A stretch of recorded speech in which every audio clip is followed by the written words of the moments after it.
မင်္ဂလာပါခင်ဗျာ Tech Achiever ကကြိုဆိုလိုက်ပါတယ်အခုတလောကျွန်တော်တို့ဘယ်နေရာကြည့် AI အကြောင်းတွေကြီးပဲเนาะအလုံးထဲမှာလားဖုန်းတုံးရင်လား AI ကနေရာတိုင်းကိုရောက်နေပါပြီဒါပေမဲ့ခင်ဗျားတို့သိလား AI ဆိုတာမနေ့တနေ့ကမှပေါ်လာတဲ့အရာမဟုတ်ဘူးဗျလူသားတွေကလွန်ခဲ့တဲ့နှစ်ပေါင်းထောင်ချီခဲ့တဲ့စိုက်ရုပ်တွေအသိဉာဏ်ရှိတဲ့အရာတွေကိုစိတ်ကူးရင်ခဲ့ကြတယ်စဉ်းစားကြည့်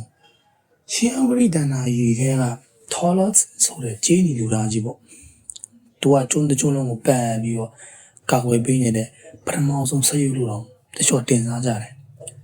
နောက်ပြီးဖန်တူရာပေါ့သူမကိုနတ်ဖျားတွေကဖန်တီးခဲ့တာဆက်ရုပ်တရုပ်လိုပဲညွန်ကြားချက်အတိုင်းအလုပ်လုပ်ခဲ့တာပေါ့ဒါတွေကဘာကိုပြနေလဲဆိုတော့လူသားတွေကကိုယ့်ထက်တာတဲ့ကိုယ့်ကိုယ်စားအလုပ်လုပ်ပေးမယ်အသိဉာဏ်ရှိစက်တွေကိုရှေးရခင်ကလေးကတောင်းတခဲ့ကြတာတကယ်တမ်း AI ဆိုတဲ့သိပ္ပံပညာရဲ့စတင်ခဲ့တာတော့1950ပြည့်နှစ်ဝန်းကျင်မှာပါဒီနေရာမှာကျွန်တော်တို့မေ့ထားလို့မရတဲ့သူက Alan Turing ပါသူကစက်တွေကတကယ်ပဲစဉ်းစားနိုင်တယ်ဆိုတော့ဒီမေးခွန်းကိုစပြီးတော့မေးခဲ့တဲ့သူပေါ့သူက Turing Tech ဆိုတာကို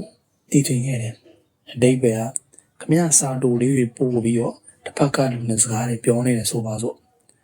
ဒါပေမဲ့တကယ်တမ်းတစ်ဖက်မှာရှိနေတာကစက်တလုံးဖြစ်နေတယ်အဲ့ဒီစက်ကလူလိုပဲပြန်ဖြေနိုင်လို့ခမရကစံမမတိတော့ဘူးဆိုရင်အဲ့ဒီစက်မှာသိဉာဏ် intelligence ဆိုတာရှိနေပြီလို့တတ်မှတ်လိုက်တာပဲအဲ့ဒီနောက်1956ခုနှစ်မှာ Dartmouth Conference ဆိုတာဖြစ်လာတယ်အဲ့ဒီမှာ John Marketing တို့ Marvin Minsky တို့လိုပညာရှင်တွေကြီးစုမိကြပြီးတော့Artificial Intelligence ဆိုတဲ့ဒီစကားလုံးကိုကဘာကြီးစတင်မိတ်ဆက်ခဲ့တယ်။အဲ့ဒီအချိန်ကသူတို့ရဲ့မျှော်လင့်ချက်တွေတအားအောင်ကြီးခဲ့တာဗျ။ဘယ်လိုအောင်လဲဆိုရင်နောက်10နှစ်အနည်း20ဆိုရင်လူလိုအလုံးလုံးနိုင်တဲ့စက်တွေပေါ်လာတော့မယ်လို့သူတို့ယုံကြည်ခဲ့ကြတာ။ဒါပေမဲ့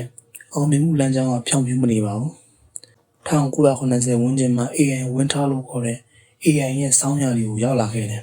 ။ဘာဖြစ်လို့လဲဆိုတော့အစိုးရတွေနဲ့ကုမ္ပဏီတွေက AI ရဲ့အတွက်ပတ်စံတွေအများကြီးပုံပေးခဲ့မိတယ်။ဒါပေမဲ့အဲ့ဒီခေတ်ကကွန်ပျူတာတွေကအခုခေတ်ခင်ဗျားတို့လက်ထက်ကယ်ကူလေတာလောက်တော့စွမ်းဆောင်ရည်မရှိကြလို့ပါပဲ။စိတ်ကူးကမြင့်မိမယ်။ဤပညာကလိုက်မမီတော့ရန်မုံငွေတွေဖြတ်တောက်ခံရပြီး AI သူတည်တနာလေးရတန်းလူတွေပါဖြစ်ခဲ့ရတယ်။ဒါပေမဲ့ဇလန်ကဒီမှာနေမပြီးသေးဘူး။1998ခုနှစ်မှာတကဘာလုံးကိုတုံ့လောက်သွားစေခဲ့တဲ့ဖြစ်ရမှာတခုဖြစ်ခဲ့တယ်။အဲ့ဒါကတော့ IBM ကထုတ်တဲ့ Deep Blue ဆိုတဲ့စူပါကွန်ပျူတာကကမ္ဘာ Chess Champion Garry Kasparov ကိုအနိုင်လိုက်တာပါပဲ။အဲ့ဒီချန်စာပြီးလူတွေကစက်တွေက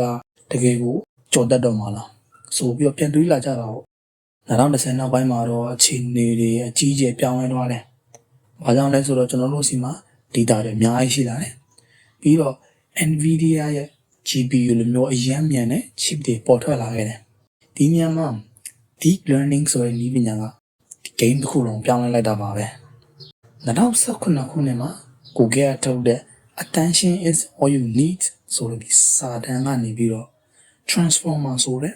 architecture ကိုမိတ်ဆက်ပေးခဲ့တယ်။ဒါဟာဒီနေ့ ChatGPT တို့ Gemini တို့ရဲ့နှလုံးသားပါပဲ။စက်တွေကိုစကားလုံးရဲ့ဆက်ဆက်မှုကိုနားလည်အောင်တင်ပေးလိုက်တာပေါ့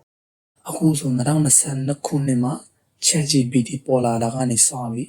AI ခေတ်ကတဟုန်တို့တိုးတက်လာခဲ့တယ်အခုဆိုရင် GPT-4 GPT-5.2 ဝန်းကျင်တွေရောက်နေပြီအခု AI ကစာရေးတာလည်းမဟုတ်တော့ဘူးเนาะခုတ်ရေးပြီးတဲ့တခြင်းဆိုတဲ့ဗီဒီယိုဖန်တီးတယ်လူတယောက်ကိုစဉ်းစားဆင်ခြင်နိုင်စွမ်းရှိလာခဲ့တယ်ခင်ဗျားတို့စဉ်းစားကြည့်လွန်ခဲ့တဲ့နှစ်က AI နဲ့အခု AI မူးနေမျိုးကွာခြားထားပြီလေ AI ရဲ့တမိုင်းအကြောင်းကစိတ်ကူးယဉ်မှုတွေကနေစတင်ခဲ့ပြီးတော့အခုကျွန်တော်တို့ရဲ့နေစဉ်ဘဝလေးကိုရောက်လာခဲ့ပါပြီဒါပေမဲ့မေးစရာရှိတာက AI ကကျွန်တော်တို့ရဲ့မိတ်ဆွေလားရန်သူလားဒါကတော့ကျွန်တော်တို့ဘယ်လိုအတုံးချမလဲဆိုတဲ့အပေါ်ပဲမူတည်ပါတယ်နည်းပညာဆိုတာဒါလည်းတက်လက်လိုပါပဲကောင်းတဲ့နေရာမှာတော့ရင်အကျိုးရှိသလိုတတိမထားရင်လည်းထိခိုက်နိုင်ပါတယ်ကဲဒီနေ့ AI တမိုင်းအကြောင်းဗီဒီယိုလေးကိုတပေါ်ကြားတယ်ဆိုရင် like and share လေးလုပ်ခဲ့ပေးပါဦးခင်ဗျားတို့ AI ရဲ့အနာဂတ်ကိုဘယ်လိုမြင်လဲcomment မှာဆွေးနွေးကြလို့ရပါတယ် နောက်ထပ်စိတ်ဝင်စားစရာနည်းပညာပုံပြင်တွေနဲ့ပြန်လာခဲ့ပါမယ်အားလုံးပဲတာယာတဲ့နေ့လေးဖြစ်ပါစေဗျာ